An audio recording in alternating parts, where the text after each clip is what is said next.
Bismillah, alhamdulillah alladzi bini'matihi tatimmu sholihah. Salatan wa salaman ala asyrafis sadah Sayyidina wa habibina wa qurrati a'yunina Muhammadin ibni Abdillah wa alihi wa ashabihi wa mawalah. Allahumma ya muhawwilal ahwal hawil ahwalana ila ahsanil hal bijahi maula Bilal ya aziz ya muta'al wa jannibna min ahli dhalal wa jannibna min ahli dhalal wa jannibna min ahli dhalal. Amma ba'du. Takriman wa tafdilan kepada segenap jajaran takmir dan juga yang saya muliakan para hadirin hadirat jamaah sholat subuh yang dimuliakan oleh Allah. Alhamdulillah, di pagi hari ini kita semua diberi takdir oleh Allah untuk berkumpul bersama-sama melakukan satu kewajiban berupa sholat subuh dengan jamaah. Ini betul-betul perbuatan yang mulia menurut Allah Subhanahu wa ta'ala, dan telah disampaikan oleh lisan mulia beliau baginda Nabi Muhammad sallallahu alaihi wasallam. Semoga ini menjadi saksi kebaikan kita kelak mendapatkan surga Allah Subhanahu wa ta'ala dan syafaah dari baginda Nabi Muhammad sallallahu alaihi wasallam. Jamaah yang dimuliakan oleh Allah, pada hari Ahad sebelumnya, hari Minggu sebelumnya, saya menyampaikan sedikit hal apa yang perlu kita lakukan dan kita perbuat di bulan suci Ramadan ini. Banyak beberapa hal kemarin yang diambil dari sabda baginda Nabi Muhammad sallallahu alaihi wasallam. Di dalam kitab yang saya pegang ini adalah catatan tasnif yang dicatat oleh Sayyidil Habib Zain bin Ibrahim bin Smith. Beliau juga menyampaikan di samping di bulan Ramadan ini tempat maghfirah minallah, bulan besarnya maghfirah dari Allah, besarnya rahmah dari Allah, juga merupakan ujungnya nanti adalah itkun minan nar.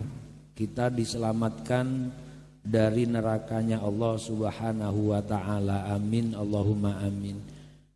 Dari awal sering kita diberitahu bagaimana caranya puasa kita menjadi puasa yang baik, puasa yang hakikat, zohiron wa batinan, bukan hanya menghasilkan haus, dahaga dan lapar, tapi puasa yang betul-betul menyebabkan besarnya pahala yang kita dapati. Ini sering disampaikan dan sering dibicarakan. Yang kedua, selain di bulan Ramadan ini adalah memperbanyak ibadah untuk memperbanyak pahala dan ampunan dari Allah.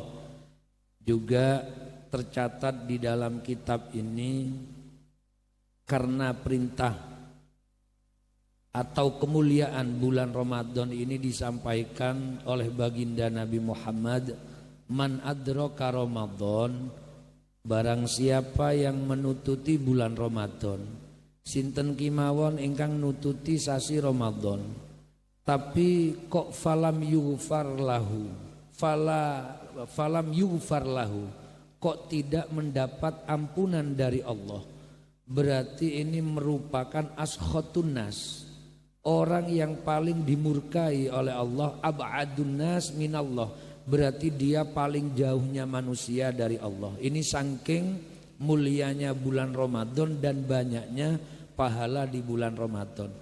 Kok ada orang nututi bulan Ramadan tapi tidak mendapat maghfirah dari Allah?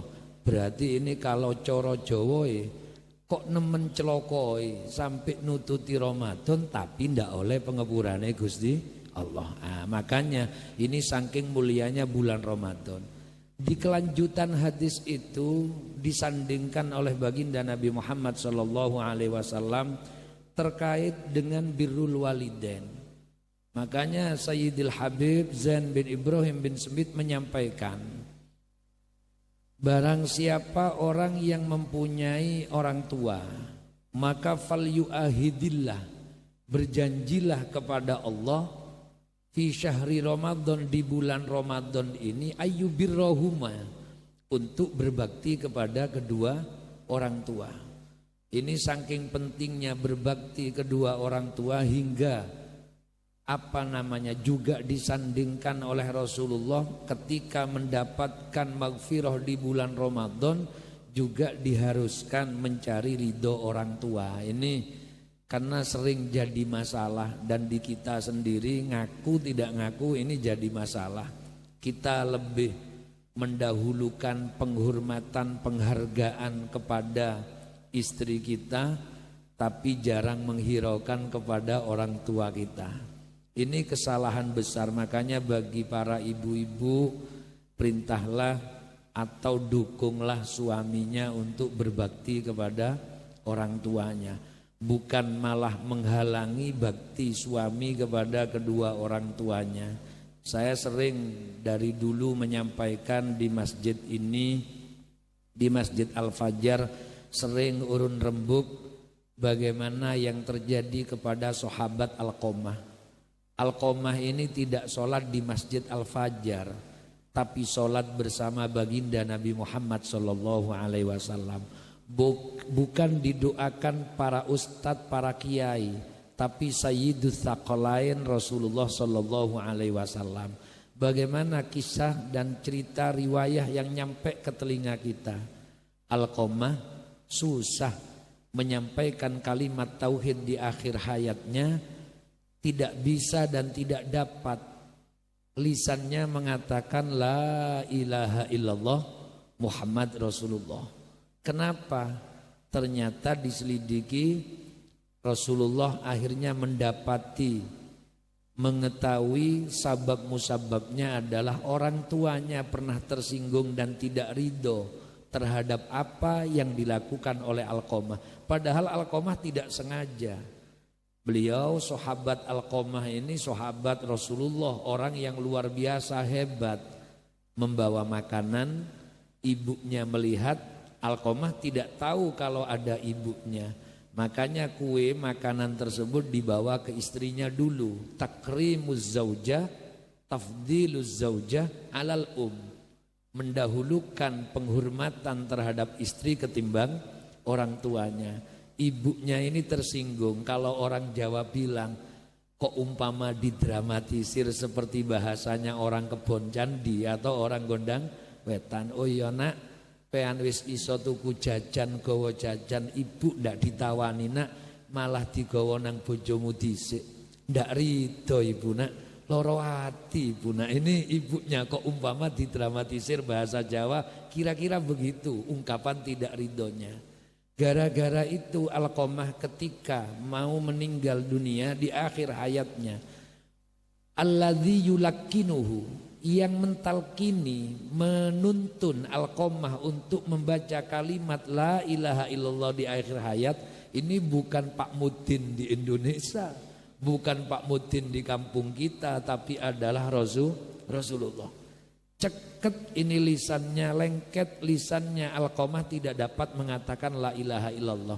Setelah dimintakan ridho kepada orang tuanya, barulah Alqamah lancar, fasih menyampaikan la ilaha illallah. Dan kita sudah tahu ridullah fi ridol walidain, sukhtullah fi sukhtil walidain. Allah ridho kalau orang tuanya ridho, dan Allah akan murka ketika orang tua ini murka. Makanya di bulan Ramadan falyu'ahidillah, berjanjilah kepada Allah di bulan Ramadan ayyubirrohuma, untuk berbakti kepada kedua orang tua. Ini hal penting yang perlu kita lakukan dan kita perhatikan. Kalau di rumah kita itu kita belikan kue, orang tua kita juga kita belikan kue. Kalau tidak sama dengan yang di rumah kita tinggal bilang ke ibu kita, ngapunten Bu, sepuntene Bu, ndek ngriya kula tumbas kata ibu namung kula saged nyukani niki to. Gak apa-apa nak, sing penting ndek omamu. Nah pun sae kalau gitu. Jangan sampai orang tua ini tersinggung. Kalau beli cincin untuk istri, gelang untuk istri, harusnya bilang sama ibunya, Bu, kula numbasaken ali-ali estri, ngapunten Bu, tasik dereng saged numbasaken ibu. Gak apa-apa nak. Nah, syukur ibuke ngomong gak apa-apa. Kalau ibunya marah ini yang belain nanti ya kan. Nah, makanya kita perlu perhatian. Ini hidup apa namanya? Sanadur ruh, sambungan ruh kita bisanya mengabdi kepada Allah. Jelasnya kalau berbakti kepada kedua orang tua.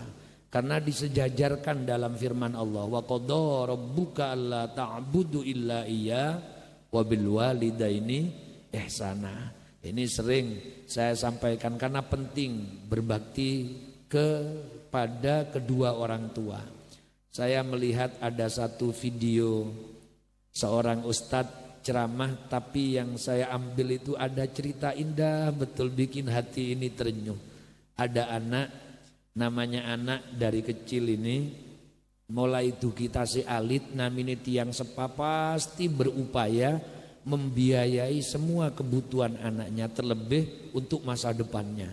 Sekolah, maki tukang ngarit, nyelengi duit kangge mendidik anaknya. Tukang beca, tukang jualan barang-barang kecil-kecil itu ya tetap ingin anaknya masa depannya baik. Itu tidak jarang memang seperti itu. Nah ini ada cerita orang tua yang mulai dari masih kecilnya anak ini dibiayai sampai ketika sudah dewasa sukses. Kalau bahasa kita sukses. Sukses zaman sekarang itu kalau kaya. Kalau tidak kaya tidak sukses. Bahkan kita mensangsikan begini, dua anak, duha, tahajud, jamaah, lengkap. Rawatib dilakukan, tadarus, dalail, solawat. Tapi kerjanya pendapatannya kecil. Tidak pernah ngasih uang kepada kita sebagai orang tua. Punya anak, tidak pernah jamaah, sholatnya kadang bolong, puasanya tidak lengkap, tidak jangkep. Tapi kalau ngasih uang kita 2,5 juta per bulan, kira-kira hati kita ini lebih legoan kepada yang mana? Yang ngasih uang, karena memang sukses itu sekarang uang. Sekalipun di kampung-kampung sudah berbalik arah penilaian barokah. Santri pulang dari pesantren ini divonis sebagai santri yang mendapatkan berkah pondoknya kalau kaya. Kalau miskin ndak barokah. Coba punya mobil, rumahnya mewah, megah, terus sawahnya banyak. Orang pasti bilang, oh oleh barokah pondok, sugih, sukses. Jadi barokah itu kaya sekarang. Padahal barokah itu tidak ada kaitannya dengan kaya.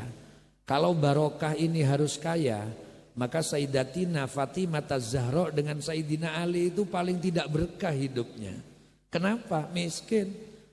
Kan pernah Rasulullah datang ke dalamnya Sayyidatina Fatimah, diketuklah pintu.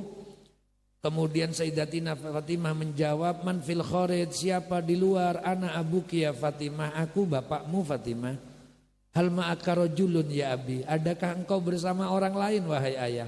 Na'am ma'a Imran bin Husain, iya nduk, saya bersama Imran bin Husain. Kok umpama bahasa sininya begitu. Maaf ayah, jangan masuk ke rumah saya dulu. Kenapa Fatimah? Kain yang saya buat, saya pakai menutupi aurat, ini tidak dapat menutupi aurat. Kenapa? Separuh dari kain yang saya pakai dipakai oleh Sayyidina Ali karramallahu wajhah. Coba bayangkan, kalau kita mertua punya menantu sejahat itu, kalau bahasa kita jahat itu. Tapi bahasa itu enggak, bukan orang jahat, karena memang tidak ada yang dipakai separuh untuk Siti Fatimah, separuhnya lagi dipakai Sayyidina Ali. Kalau kita mertuanya ini dibawa pulang anak kita ini. Tapi Rasulullah ya tidaklah, malah menghibur Sayyidatina Fatimah Zahra. Ini kan hidupnya melarat bahasa kita. Apa ini barokah? Barokah. Karena barokah itu bukan kaya dan tidaknya. Sama dengan memaknai sukses. Kita ini memaknai sukses adalah dari keuangan. Kalau perekonomiannya makmur berarti sukses. Wa ilam yahduril masjid. Sekalipun tidak pernah datang ke masjid. Wa ilam yajlis fil masjid, sekalipun tidak pernah duduk di masjid. Walam yaqra'il Quran, tidak pernah baca Quran. Yang penting kaya sekarang itu adalah sukses, berkah. Padahal barokah itu azyadah fil khair, ada nilai tambah dalam kebaikan, itu baru namanya barokah. Jadi kalau kehidupannya makin baik, beribadah kepada Allah, itu berarti barokah. Siti Fatimah ini menikah dengan Sayyidina Ali, yang doa Allah barakallahu lakum wa baraka alaikum wa jama'a bainakum fi khair, ini adalah lisan mulianya Rasulullah. Tapi kehidupannya sengsara, masalah duniawiyah sengsara, melarat, coro kita itu melarat, tapi itu tetap berkah. Kenapa? Karena yang penting jejak mengikuti aturan dari Allah dan seperti apa juga yang disampaikan oleh baginda Rasulullah Sallallahu Alaihi Wasallam. Nah, kembali ini kepada masalah ke orang tua, ada anak yang sudah sukses bahasa kita sekarang, tapi hidup jauh dari orang tuanya. Namanya orang tua ini sering kangen kepada anak. Sekalipun anak saya tidak besar seperti di cerita ini, tapi bayangan saya sudah bisa membayangkan. Karena orang tua saya kalau saya 1 minggu tidak datang, pasti adik saya telepon dengan bahasa Madura. Tanya Aki Bima, gitu bilangnya. Berarti kangen 1 minggu, makanya tidak sampai 1 minggu saya pasti datang, hanya melihat biar melihat wajahnya. Ternyata saya kok mendengar cerita ini saya bikin kaget gitu. Kenapa? Orang tua ini kangen sama anaknya. Anaknya ditelepon. Nah, ibu lama tidak melihat wajah kamu tidak mau datang ke sini dah. Le, ibu kangen le, ndak ketok wajah pean blas ndak rene ta pean le. Sepunten ibu, tasih repot, anaknya sibuk dengan kegiatannya sendiri. Ternyata sampai 1 bulan anaknya juga tidak kunjung datang. Cuman sang ibu ini ketemu tetangga anaknya tersebut yang ada di daerah anaknya ini, berarti tidak begitu jauh, katakanlah dari perumahan Kebon Candi mungkin ke Bugulor lah. Ini kan tidak jauh, cuman anaknya tidak sempat karena sibuk. Tetangganya bilang, Bu, anaknya sampean beli rumah gede bagus sekarang rumahnya, rumah yang dulu itu ya tetap tapi beli lagi gede. Akhirnya telepon ini ibu, nah katanya kamu sudah beli rumah. Iya ibu, alhamdulillah, alhamdulillah nak, biar bisa dibuat tempatnya anak istrimu, biar enak kamu bisa membahagiakan anak istrimu, bilangnya ibu kan seperti itu. Tapi tidak kunjung datang itu anak. Dapat beberapa hari lagi ketemu lagi dengan tetangga si anak tersebut. Tetangganya bilang, Bu, anaknya sampean beli mobil sekarang, beli mobil. Beli rumah, beli mobil. Setelah dapat agak lama beli mobil, tapi anaknya tidak mengunjungi ibunya, tidak sempat datang ke ibunya. Ditelepon lagi. Nah, katanya kamu sudah beli mobil. Iya Bu, alhamdulillah nak, biar bisa ngantar anak istrimu kalau ada keperluan apa-apa. Ibunya biasalah seperti itu, ya ndak marah, ndak apa. Lama-lama ketemu tetangganya si anak ini, bilang kepada ibunya, Bu, anak jenengan niku nun sewu ini tumbas asu Bu, 1,2 juta, anjing seharga 40 juta. Buat apa? Menjaga rumahnya yang mewah itu, takut ada orang yang mengganggu. Diletakkan di depan rumahnya. Pagi sore dirapi, dimandiin, dipakani, anak ini dirawat betul. Harganya 40 juta. Cerita itu tetangganya anaknya itu. Kalau harganya 40 juta, pagi sore dirawat. Kula saben injing ketika yugane jenengan niki nganu asune, sonten nggih ngrumati asune gitu. Akhirnya ibu ini ngepel. Nak, jarene sampean tuku asu nak 40 juta. Enggak Bu, damel jaging griya Bu polayanu. Tuh iya nak, tapi aku kate sumpah nak, demi Allah. Kok umpama aku ditakdirno maneh kambek Gusti Allah, kate diciptakno maneh kambek Gusti Allah. Demi Allah nak, aku ndak gelem dadi menungso nak. Aku pingin dadi asu. Saya ingin jadi anjing. Karena kalau saya diciptakan lagi jadi manusia, saya hanya menjadi ibu kamu yang tidak pernah dilihat wajahnya. Tapi kalau jadi anjing, saya pasti dilihat pagi sore oleh kamu. Ini kata ibunya seperti itu. Makanya ini, ibu ini, orang tua ini harus dilihat. Di bulan Ramadan, falyu'ahidillah ayyubirrohumah.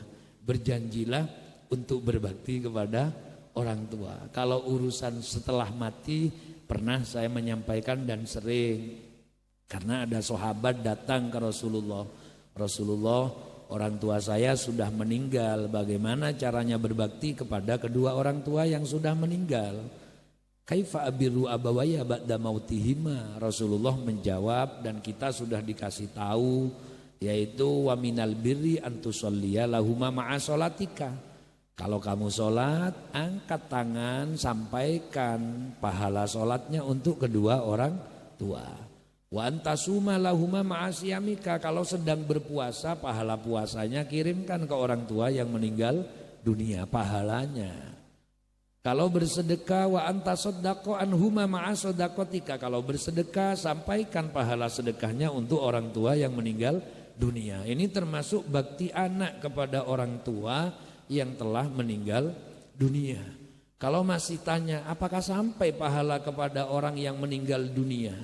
Ya sampai, karena sahabat Anas yang tanya kepada Rasulullah, ya Rasulullah, idza nahujju an mautana, kalau kami melakukan haji, di mana pahalanya untuk orang yang meninggal dunia, wa natasaddaqu anhum, kami bersedekah pahalanya untuk mereka yang meninggal dunia, wa nad'u lahum, kami berdoa untuk mereka yang meninggal dunia, fahal yasilu thawabu dzalika ilaihim, adakah sampai Rasulullah pahalanya? Apa jawaban Rasulullah? Qala na'am, iya sampai. Bal yafrahuna kama yafrahu ahadukum idza uhdiya bitobak. Bahkan orang yang meninggal dunia ini kalau dikirimi pahala, pastinya mereka gembira. Tak ubahnya salah satu dari kalian mendapatkan hadiah. Ini yang disampaikan oleh Rasulullah. Loh, kalau ada yang tanya bagaimana dengan ayat Al-Qur'an firman Allah, la taziru waziratu wizra ukhra. Tidak ada orang yang menanggung dosa orang lain.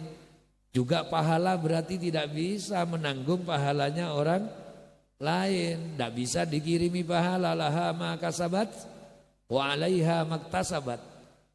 Apa yang dilakukan baik olehnya, ya dia dapat pahala. Kalau buruk, ya buruk, tidak bisa dapat pahala dari orang lain. Ini nas Al-Qur'annya. Tapi lisan mulia Rasulullah ini sudah membatasi hal itu. Atau dalam bahasa lainnya, di dalam bahasa usul fikih ini, kalau para mujtahid ini ada nasakh, ada penggantian fahaman dengan apa yang disabdakan oleh baginda Nabi Muhammad sallallahu alaihi wasallam. Nah, oleh karenanya kita perlu berbakti kepada orang tua sejak orang tua masih ada sampai meninggal dunia, tetap harus berbakti. Wa qadha rabbuka alla ta'budu illa iyyah wa bil walidaini ihsana. Dan juga di bulan Ramadan ini oleh Sayyidil Habib Zain bin Ibrahim bin Semit ini juga disampaikan, jangan sampai qati'ur rahim. Hubungilah sanak familinya. Kalau punya sanak famili dan ketepatan di bulan Ramadan, falyu'ahidillah, berjanjilah kepada Allah, ayyusilahum atau ayyusilal arham, untuk menghubungi sanak famili. Jadi jangan sampai tidak baik dengan keluarganya. Ini nanti di bab silaturahim ini, mumpung ini belum hari raya, ada sendiri aturan silaturahim.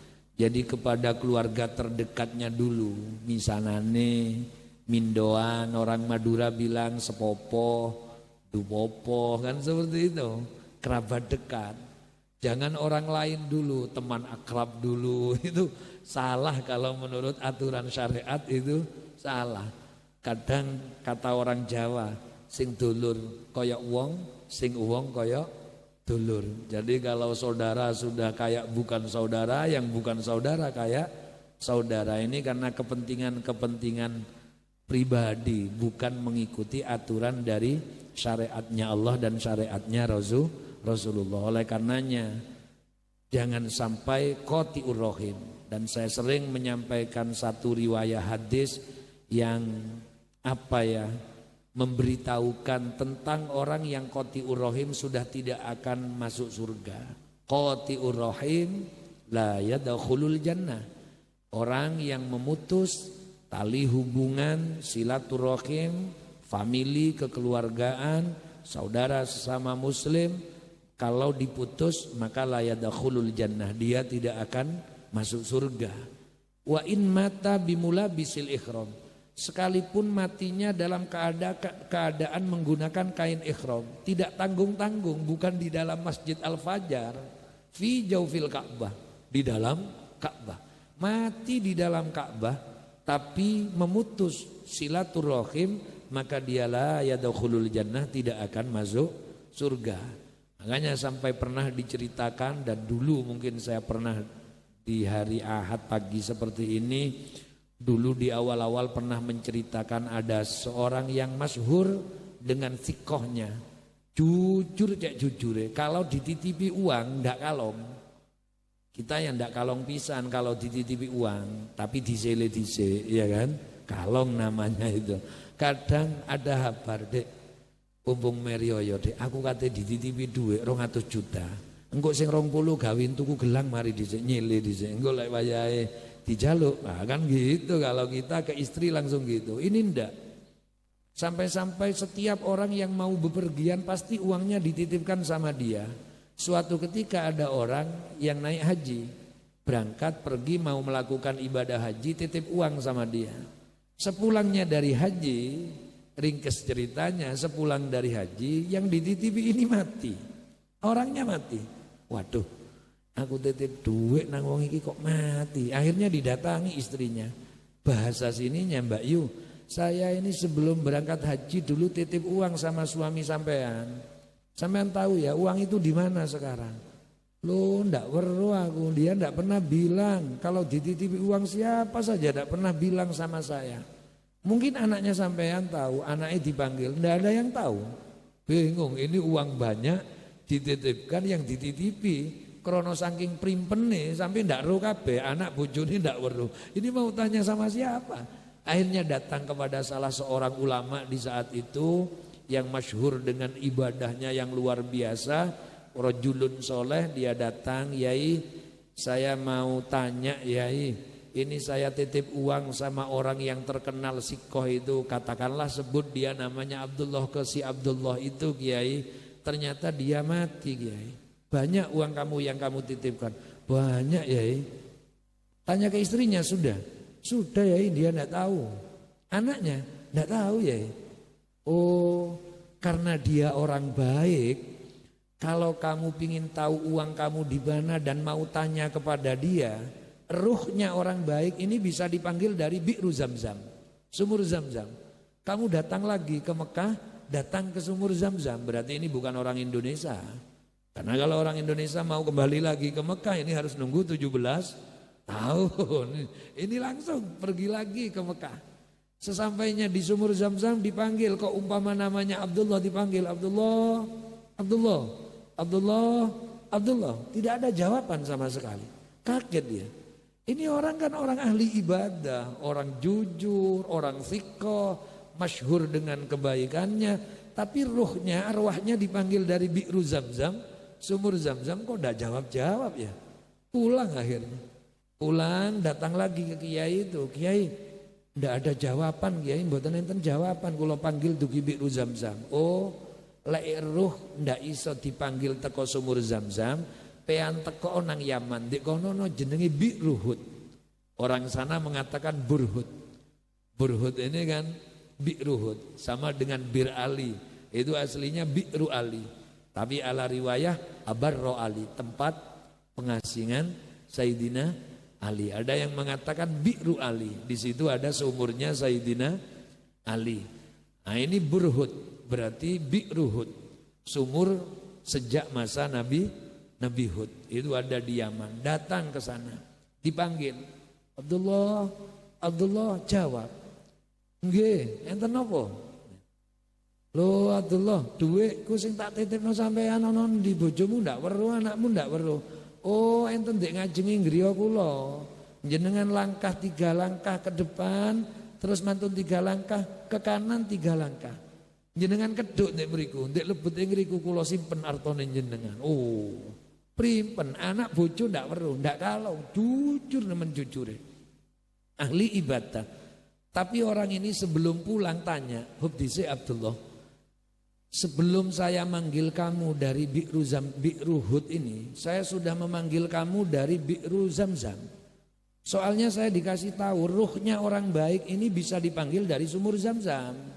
Tapi nanti kalau haji kita tidak perlu datang ke sumur Zamzam manggil erwe tonggoy siji-siji untuk mengetahui. Wah berarti kita tonggoku tidak kena teman aja nih. Tidak usah begitu. Ini tidak usah buat tes-tesan ini ya kan. Tapi sekarang susah.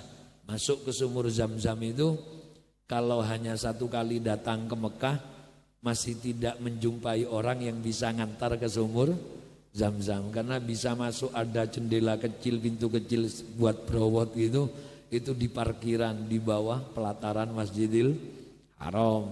Kalau haji pertama ulah opo sik kate doleki lawangi menuju sumur Zamzam, wis wanian ibadah saja ya kan.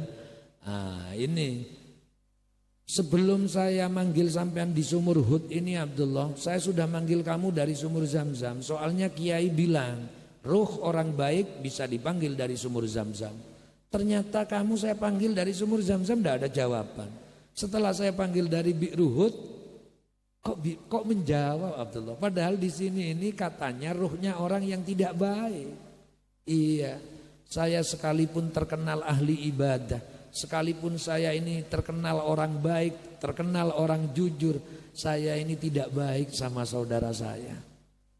Saya Qoti'ur Rahim, memutus hubungan famili dengan saudara saya.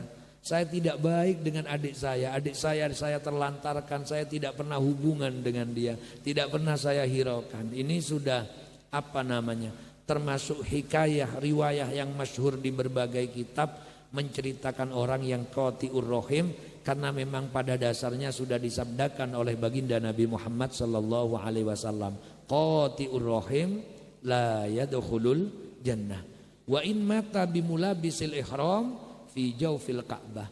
Orang yang memutus hubungan famili ini tidak akan pernah masuk surga sekalipun matinya dalam keadaan memakai kain ihram tidak tanggung-tanggung di dalam Ka'bah. Apa maneh mati di kali, mati di Tegal, mati di lapangan. Ini mati di jerone Ka'bah tapi Qoti'ur Rahim. Oh la yadkhulul jannah.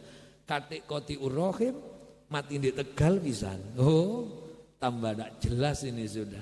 Kalau hanya meninggal di Masjid Al-Fajar tidak ada apa-apanya. Ini loh di tengah Ka'bah. Semua masjid menghadap ke Ka'bah. Mati di jerone Ka'bah. Katik tepak ngelakoni haji karena pakaian ihram atau waktu melaksanakan umroh. Tidak ada apa-apanya. Makanya Qoti'ur Rahim jangan sampai kita lakukan. Hingga 2 pesan di pagi hari ini dari Sayyidil Habib Zain bin Ibrahim bin Semit.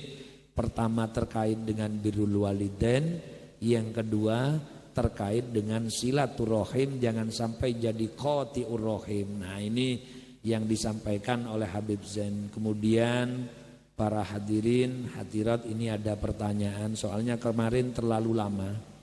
Saya dikirimi rekamannya, ini peringatan dari Ustadz Rusdi sebenarnya.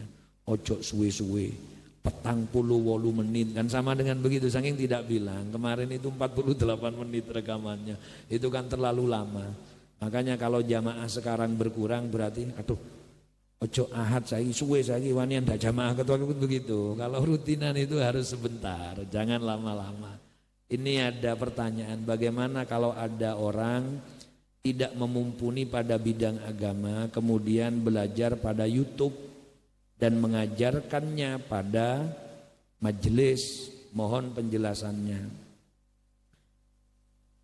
Agama ini perlu sanad sebenarnya. Jadi kalau tidak ada sanadnya, tidak tahu kebenarannya, ini bahaya. Kita mendengar kebaikan tidak harus secara langsung. Sekalipun dengan rekaman kan sama saja. YouTube itu hanya salah satu sarana untuk mendapati penjelasan. Kalau isinya di YouTube itu benar dan orang yang menyampaikan juga sikoh, mausuk bil khair, terpercaya bahwa dia orang baik, alirannya juga orang baik, tidak mukhtalaf dan tidak mukhtalid, orangnya tidak nyeleneh-nyeleneh, jadi memang baik. Ya tidak apa-apa kita sampaikan, tidak apa-apa. Sama dengan kertas gini, ini ada tulisannya, bagaimana belajar agama dari kertas. Ini kan sarananya. Sing penting sing ditulis ancen temenan bener itu. Makanya untuk mengetahui benarnya keterangan di YouTube, keterangan di kitab, ini kan perlu ada sanad. Kitab apa kira-kira, buku catatan agama apa yang kira-kira bisa kita jadikan patokan. Penjelas-penjelas di YouTube itu siapa saja yang bisa kita ikuti, apa semuanya. Sekarang ini pegang tulisan di depan, syutingane letakkan di depannya tulisannya, bicara kayak orang ngerti-ngerti, oh ya banyak, kan pinter action itu kan banyak, akhirnya kayak orang alim gitu kan. Kita yang lihat di syutingannya bersih sudah, kayak ndak ada tulisan di depan, padahal tulisannya kuat di ayat Al-Quran sing diwaca diterangno itu besar tulisannya di depan. Ya ayyuhalladzina amanu, kari nyureng-nyureng itu mbek action itu wis sak terjemahe ono. Sebelum itu dibaca sudah dikasih tahu nanti begini nih keterangannya, banyak itu kan settingan itu namanya. Nah, makanya kita perlu belajar itu harus tahu urut-urutannya. Takutnya luput atau salah ternyata siapa dia. Ini kan tidak bisa. Kalau ada penjelasan man la shaykholah fasyaihuhu syaiton yang begitu itu, man la shaykholahu barang siapa yang tidak punya guru, man la shaykho fasyaihuhu syaiton, itu di bidang torikoh. Torikoh itu kalau bahasa orang Jawanya suluk, bahasa Jawanya suluk itu ngambah, menuju wusul nyampe kepada Allah. Ini tidak gampang. Makanya jangan ikut-ikutan yang gitu. Kelasnya kita dohir-dohiran, ya kapan krungu adzan dohor, ya wis sholat dohor. Ndak usah moro-moro tutuk iki aku nang Gusti Allah. Oh tutuk endi lek padha ngaku tutuke ya tutuk. Moro-moro wis tutuk, Masya Allah. Ya apa? Masya Allah. Oh belayan, ndak usah gitu-gitu wis. Lihat torikohnya orang-orang kuno itu ndak sampai dibicarakan. Makanya kalau lihat di YouTube, makrifat billah ini tidak bisa dibicarakan. Aku makrifat, enggak bisa. Wali itu sendiri tidak tahu kalau dirinya wali. Kadang seperti itu. Maksudnya kelasnya. Lek cedeke wong ana kumpulane, memang ada markasnya itu Jabal Qof. Tapi tidak tahu daftarnya ke siapa, ndak ono, itu bukan tentara mana ada jadi wali kok daftar. Itu li ajli suluk. Kalau nyampe baru nanti sama tempatnya. Tapi yo ndak cerita-ceritaan. Nanti datang, weruh kan, wali sopuan dek ini. Aku weruh kabeh, krana kumpulan, ndak ada wali pernah bilang begitu dari. Sekarang ini wali daftar gitu itu. Makanya awas, jangan sampai salah mendengarkan penjelasan-penjelasan. Apalagi orangnya hebat kalau menyampaikan. Pasti kita terkagum-kagum. Mohon maaf. Bukan hanya sekarang dan bukan hanya kita. Rasulullah pernah terkagum-kagum sama penjelasan seseorang. Tapi karena Rasulullah ya tidak salah, karena langsung mendapatkan wahyu dari Allah. Apa wa minan nasi, dawuhnya Allah kepada Nabi Muhammad. Wa minan nasi may yu'jibuka qauluhu fil hayatid dunya wa yushhidullaha ala ma fi qalbi padahal wa huwa aladul hisab. Muhammad, wa minan nasi, orang di antara orang-orang itu Muhammad, may yu'jibuka qauluhu fil hayatid dunya, orang yang dapat memberi kekaguman kepadamu Muhammad tentang apa yang dikatakan fil hayatid dunya, terkait dengan kehidupan dunia. Bahkan wa yushhidullaha ala ma fi qalbi, dia lisannya memberi kesaksian kepada Allah, wa yushhidullaha ala ma fi qalbi padahal wa huwa aladul hisab. Aladul hisam itu, enggak Muhammad, itu hanya bersilat lidah. ngoceh tok, padahal kenyataannya ndak ngono. Itu Nabi Muhammad, apalagi kita dengar ada penjelasan, Masya Allah hebat ini.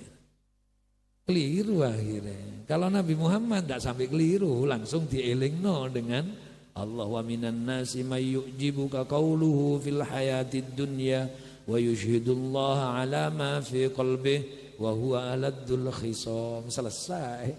Karena memang sudah dikasih tahu oleh Allah. Makanya kalau ada pertanyaan, ya ndak instan seperti ini. Ya kalau mie goreng instan, ya kan?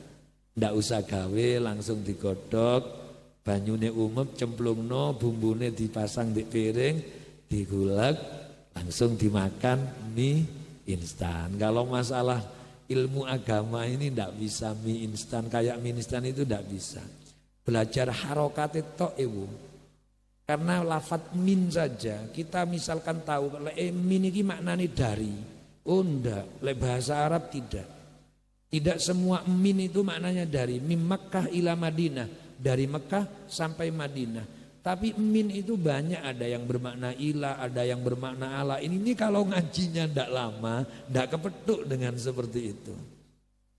Kita tahu huruf hu saja di Al-Quran. Kalau ada hu, lafadz hu itu, domir hu itu mabni dhamma. Aslinya begitu. Hu semua. Tapi kalau terletak setelahnya iya mati atau harokat kasroh, pasti dibaca hi, ilaihi. Aslinya ndak, hu, minhu, lahu, kan begitu. Tapi kalau setelahnya huruf mati, sukun, baru dibaca kasroh. Fihi, ilaihi, bihi. Tapi di Al-Quran kok ada. Wa alaihullahu fasayu'tihi ajron azima. Kok alaihu? Jari ini lek mari ini harokat sukun hi. Lah kok alaihu? Mau dijawab apa akhirnya? Salah ini Al-Quran. Ndak ono Al-Quran salah. Lah mau ngaji seperti ininya ini lama Mas Ian. Ada hamzah penulisan Bismillahirrahmanirrahim. Setelahnya ba sin mim itu ada hamzahnya harusnya. Bismillah. Kok hilang? Apa alasannya? Ini kalau mau dibahas ilmu itu lama semua akhirnya. Kalau dalam surat Iqra Bismi rabbikal ladzi khalaq, tetap hamzahnya tidak dibaca karena memang hamzah wasol. Tapi kan hamzahnya ada, ditulis. Bismillah tidak ditulis. Bismillahirrahmanirrahim. Mana hamzahnya lafadz ismun? Kok langsung bismi? Hamzahnya mana? Loh lama. Makanya bahasa Arab ini kalau pergi pagi-pagi ada sendiri. Goda yagdu berarti berangkatnya pagi-pagi. Masya yamsi berangkatnya sore-sore. Kalau malam saro yasri. Makanya kalau orang singit-singitan sirsiran itu kan dari saro yasri sirsiran. Makanya nyingit-nyingit. Loh iya kalau goda dahaba ya dahabu goda yagdu ini ada sendiri-sendiri. Oleh karenanya susahlah kita mau insan susah. Makanya dilihat belajar itu tidak mudah sehingga disampaikan belajar ilmu agama itu minal mahdi ilal lahdi. Dan ilmu itu bukan hanya dibuat celoteh. Kalau hanya dibuat celoteh itu namanya alimul lisan. Makanya saya ini bagian urun rembug ilmu agama datang jenengan sedaya nedhi pendonga mugi-mugi sami-sami saged ngelakoni ilmune. Orang kalau hanya bisa celoteh itu tak ubahnya jarum. Kok umpama dadi ustad berarti ustad dom. Kenapa kok dijuluki dom? Jarum itu hanya bisa menjahit baju untuk menutupi auratnya orang. Tapi tidak pernah ada ceritanya jarum memakai baju. Tadilah iso ngomong tok sapa liwat ustad dom. Ustad dom sapa? Ya iso ngandani itu awake dhewe ndak pecus. Nah itu berarti dom. Ada yang dikatakan ustad apa lilin. Kalau peribahasa Indonesia lilin itu indah, mengorbankan diri untuk kepentingan orang lain. Tapi versi Sayyidina Ali tidak baik. Mayya'lamul khair walam ya'mal bi ilmih kamatsalis siraj yudhi'u linnas wa yakhruqu nafsah.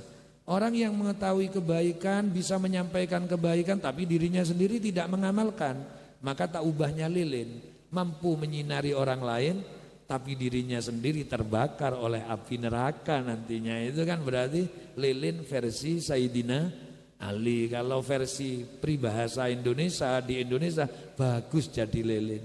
Awake dhewe butuh tapi bantu orang lain, lilin. Nah itu lilin Indonesia bagus. Ini lilin Arab jelek, berarti punya ilmu hanya bisa dicelotehkan tapi tidak diamalkan. Malah kalau dari Habib Abdullah bin Alwi Al-Haddad, orang mengetahui kebaikan hanya bisa celoteh saja, itu tak ubahnya sepiteng. Sepiteng bagaimana? Baitul Ghaid itu maksudnya sepiteng. Dhahiruhu jisun wa batinuhu nitnun. Joboe cor-coran, isine basin lah itu. Makanya itu, tapi kalau ada ustadz lewat jangan dijuluki sepiteng. Sopo lewat ustadz sepiteng? Maksudnya, oh lek kongkon ngomong pinter, tapi penggawean ndak pacus koyo sepiteng gitu jangan. Ada ustadz jarum, ada ustadz sepiteng, ada ustadz lilin, gitu. Makanya kita ini sama-sama, tapi nanti ada penjelasan seperti ini. Ilmu agama ini nyampe kepada kita karena modelnya kita berbeda, hasil ilmu agamanya juga beda. Kayak hujan. Hujan itu turun jatuh ke mulutnya ular, tadi upas, bisa. Tapi air hujan itu jatuh kepada ahdaf, kerang, masuk jadi mutiara. Satu air hujan dalam waktu yang sama tapi jatuh pada pada tempat yang berbeda, hasilnya berbeda. Ilmu agama juga begitu. Makanya Al-Quran surat kiamat dibaca orang husuk nangis karena takut disiksa oleh Allah. Tapi tekonang uang sing jahat dari ilmu santet itu surat kiamat. Loh iya, ndak iku kok cek harmonis. Ditulis namanya dilunggui diwacoi surat kiamat. Pegatan lah ya opo mandi aku. Al-Quran dadi santet buat orang yang jahat. Tapi kalau buat orang yang husuk kan nangis maca surat kiamat. Ya Allah. Ini berarti satunya model ular, satunya model kerang. Jadi kalau masuk ke kerang jadi mutiara. Makanya kita ini sama-sama mendengarkan dan berembuk ilmu. Kita ini model apa? Lah ilmu gawe nyemproti wong ae berarti model ular. Kalau kita makin baik berarti model kerang yang masuk jadi mutiara. Semoga kita jadi mutiara semua. Amin Allahumma amin. Ini yang bisa saya sampaikan. Mohon maaf. Wassalamualaikum warahmatullahi wabarakatuh.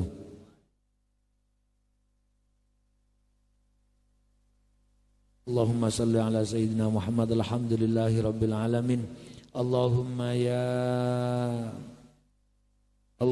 ya muhawwil al-ahwal hawil ahwalana ila ahsanil hal bijahi maula Bilal ya aziz ya muta'al wa jannibna min ahli dhalal. Allahumma ya muyassira kulli asir fa inna taysira al-asir alaika yasir yassir lana umura dunyana wa yassir lana umura akhiratina bi rahmatika ya arhamar rahimin. Rabbana taqabbal minna innaka antas samiul alim wa tub alaina innaka antat tawwabur rahim. Rabbana atina fid dunya hasanah wa fil akhirati hasanah wa qina adzabannar.